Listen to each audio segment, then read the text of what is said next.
আপনার মতে হুমায়ুন কবিরের এই কথাটি বলা উচিত হয়নি, তাই তো? আমি যেদিন ময়দানে মুসলমানদের নিয়ে নেমে যাব না, সেদিন এমন সাটা ভাঙা মাছ শুরু করব যে আপনাদের পতাকা বহন করার লোক থাকবে না। তাহলে নিশ্চয়ই দিলীপ ঘোষের এই কথাটি বলা উচিত হয়নি। আর ওনারা কে? হরিদাস পাল, তাদের জন্য রাস্তা আটকানো হবে, প্রাইম মিনিস্টারের জন্য আটকাবে, চিফ মিনিস্টারের জন্য আটকাবে। এক বছরে এমনি দম বন্ধ হয়ে যাচ্ছে। যান বাংলাদেশে, পাকিস্তান চলে যান, এখানে নামাজ পড়ুন, কেউ বলবে না। এখানে চলবে না এইসব।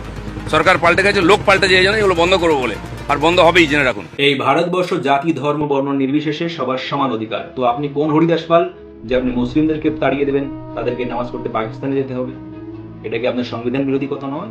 হুমায়ুন কবিরের এ কথাটি বলা যদি সংবিধান বিরোধী হয়, তাহলে দিলীপ ঘোষের এই কথা, এটা তো আরো বেশি সংবিধান বিরোধী। তাহলে দেখুন, হুমায়ুন কবির এই কথাটি বলার জন্য মুখ্যমন্ত্রী তার হয়ে মুখ খুললেন। এই ধরনের কথা বলার আগে 25 বার ভাবার হুঁশিয়ারি দিয়ে আমি সবাইকে আশ্বস্ত করছি। আপনারা ভাবছেন কেস হয়েছে, অ্যাকশন কবে হবে? যারা ওকে ডেকেছিল ওই সভাতে, তাদেরকে আগে তুলবো, তারপরে আপনার কাছে যাব।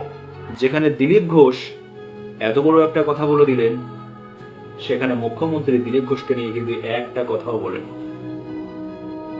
এটা কি আপনার মনে হয় না যে তিনি তার নিজের দলকে সাপোর্ট করছেন এবং অন্যদেরকে চুপ করিয়ে রাখছেন?